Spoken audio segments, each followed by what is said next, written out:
This is Gerald Jovanwas. Basically, every letter orientates ourselves into the direction that is describing the word.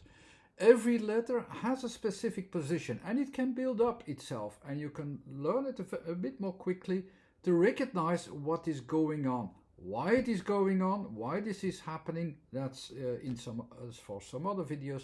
But here I will demonstrate again a word, street, which shows yourself how we orientate ourselves upon the letter combinations and that they describe also the word that it is intended to describe. And in my background, I have this theory with all the basic letters that have a numerical order in which we orientate ourselves in different ways. Some of the letters, they only need one specific orientation in space, and that are 9 letters. Other letters need a bit more focus of changes and so on, and following changes. So they need a time aspect. There are another 10 letters. And the last one is about contextual associations, adaptations in the bigger environment. And the combination of these points actually in time and space make up actually the logic behind the words, which is built up as building blocks in that way. Why? That's for another chapter. But here I will explain street. And street, basically, every letter has a specific position in one of these categories. The blue category for space, so the T letter will be about placements, basically. The letters like S and R will be about contextual associations, and the letters like E will be about timing. So in that way we can understand what the letters are when we look upon these positions in the right order. For instance, if you have a few, that's the same thing as in a sentence. If you have in front of a door, or going through a door, or up on top of a door, you're always at a different place. You can have a different placement, a different timing. All these things matter to build up the logic behind the word. And the basic theory is actually quite simple once you understand it. It is, so you have 9 letters that are about placements. The first category are the starting points. The next category are the developing areas, the developing parts. And the last category, series is about limiting itself. In that kind of order, you can immediately recognize where we are in that logic.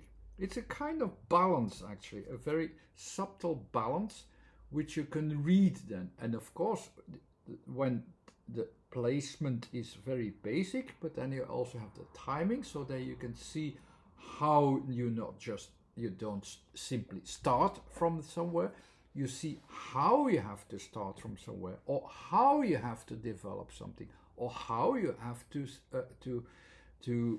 how the limits are behaving. And in the context, of course, you can see in the context where we have to start from in context, where we have to develop towards, or where are the limits and so on. So it's very subtle differences in logic built up, and they make up the letters and letter combinations, and they make up the meaningfulness of every word.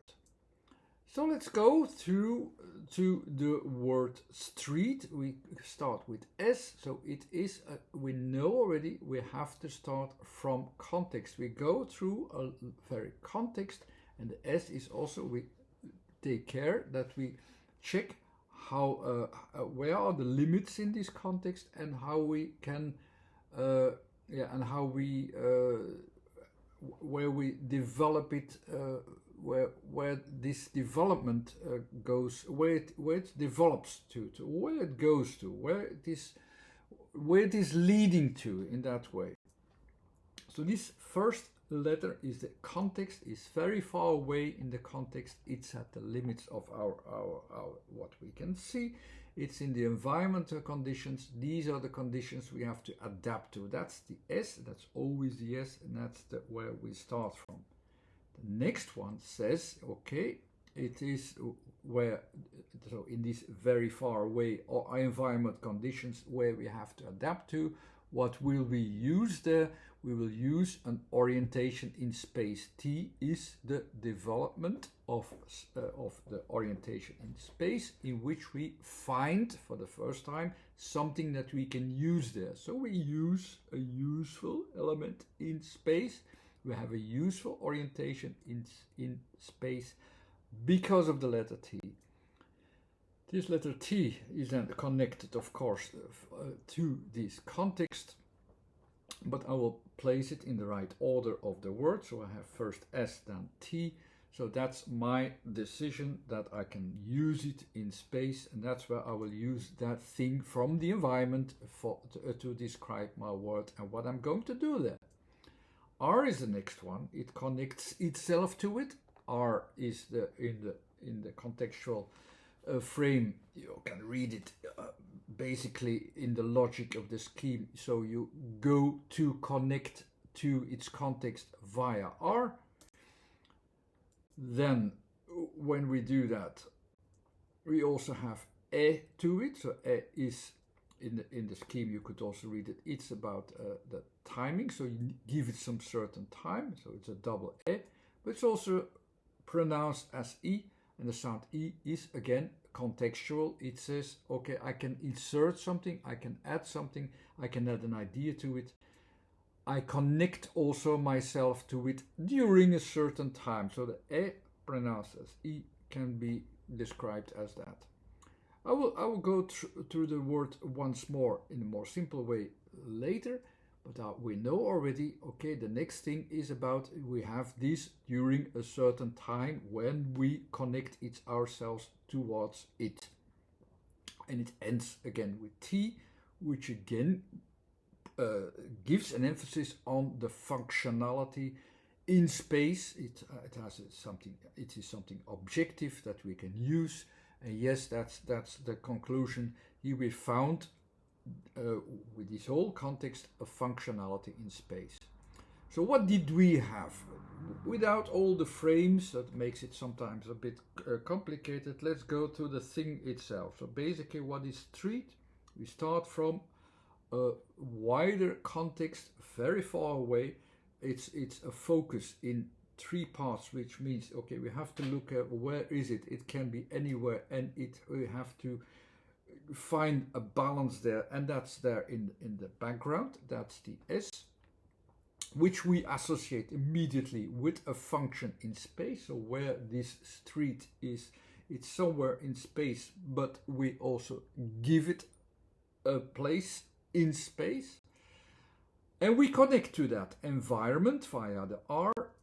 Via E, it says we do that during a certain time, and because it's also pronounced as E, it also will be able to insert ideas that should fit into the structure, ideas that don't interfere, that just fit in.